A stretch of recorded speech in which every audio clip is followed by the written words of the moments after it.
रामपुर गांव में रवि अपनी पत्नी नेहा के साथ रहता है। वे दोनों लोगों के खेतों में काम करके अपना घर चलाते हैं और उनकी आजीविका का साधन भी यही है। उन्होंने घर वालों के खिलाफ जाकर प्रेम विवाह किया था। तब से रवि और नेहा रामपुर गांव में आकर रह रहे थे। एक समय की बात है, बहुत बारिश हुई और गांव वालों की सभी की फसल नष्ट हो गई। अब उन दोनों को कोई भी अपने खेतों में काम नहीं दे रहा था। उनकी जितनी भी जमा पूंजी थी वह समाप्त होने को आई थी। यह सब देखकर रवि शहर की ओर काम की तलाश में चला गया और सबसे काम मांगने लगा।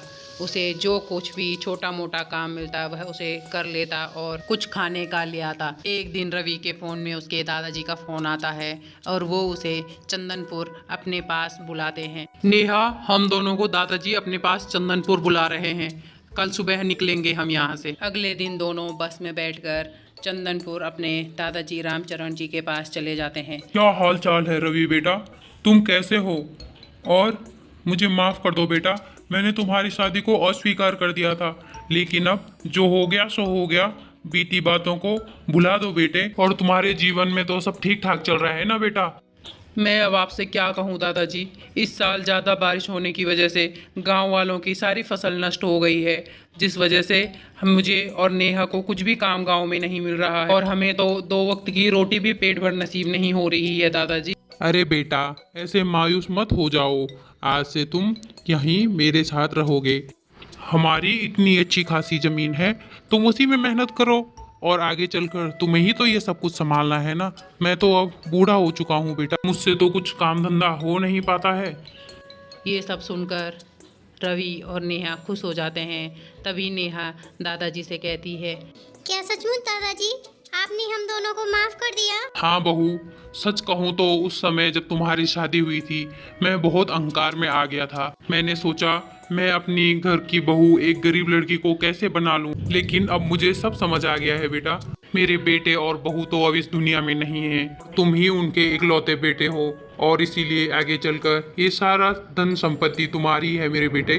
तुम्हें ही ये सब कुछ संभालना है। बहुत बहुत धन्यवाद दादाजी आपका कि आपने हम दोनों को माफ़ कर दिया।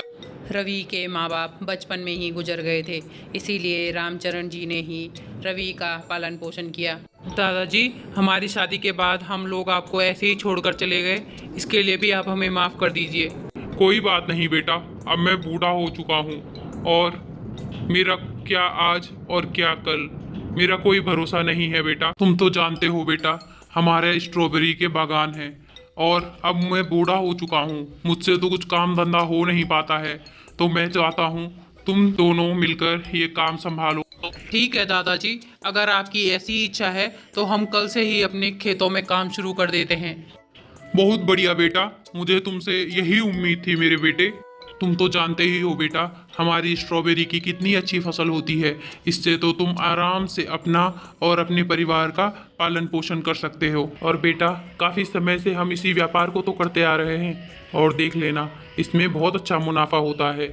जी दादाजी, आप बिल्कुल सही कह रहे हैं, मैं बिल्कुल आपके कहे अनुसार ही करूँगा। बेटा, मैं कल सुबह ही तुमको स्ट्रॉबेरी के बागान में ले जाऊंगा। अगले दिन सुबह जल्दी उठकर रामचरण जी, नेहा और रवि तीनों मिलकर स्ट्रॉबेरी का बागान देखने के लिए जाते हैं। बागान देखकर नेहा और रवि हैरान हो जाते हैं और तभी नेहा दादाजी से कहती है, अरे वाह, कितनी सारी स्ट्रॉबेरी हैं और इसमें से कुछ तो लाल हो गई हैं।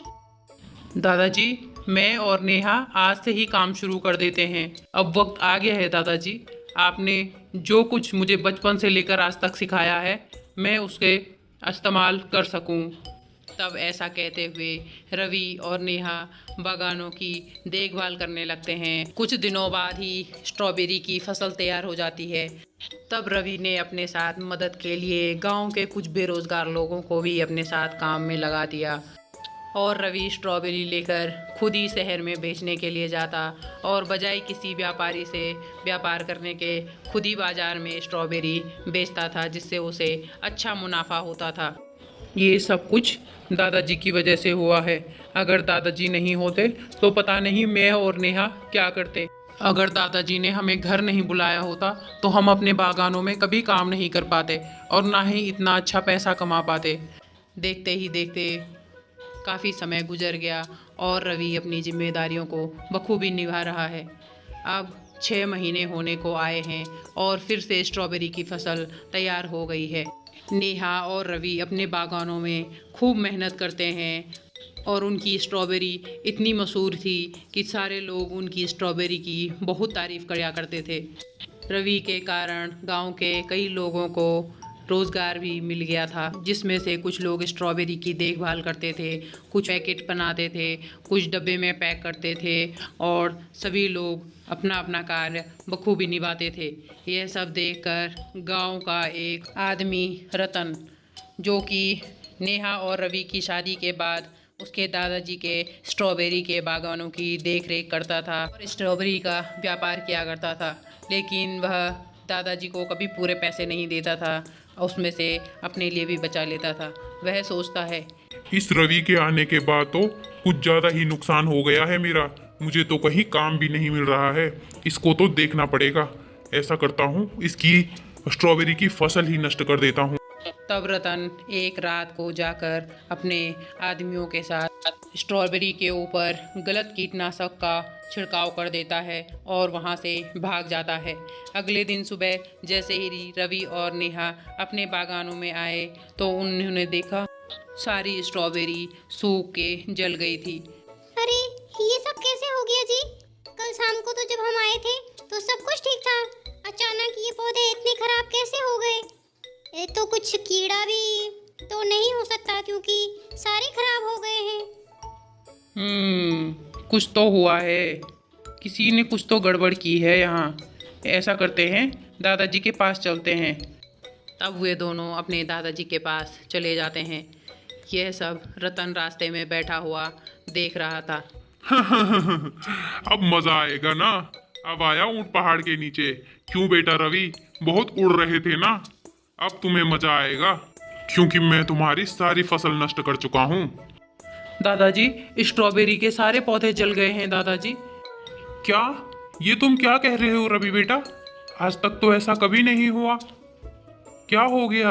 अचानक से ऐसे कैसे हो गया? पता नहीं दादाजी, जब हम कल शाम को घर वापस आए थे तब तक तो सब ठीक था, लेकिन अभी जब गए तो सारे पौधे खराब हो चुके हैं। ऐसा करता हूँ, मैं तुम्हारे साथ चलता हूँ, देखता हूँ कहाँ गड़बड़ हुई है। ऐसा कहकर तीनों बागान की ओर आ जाते हैं। रवि बेटा, मेरा तजुर्बा कहता है जरूर यहाँ किसी कीटनाशक औषधि का प्रयोग किया गया है। जिस तरह से ये स्ट्रॉबेरी के पौधे जल गए हैं, मुझे तो यही लग रहा है बेटा।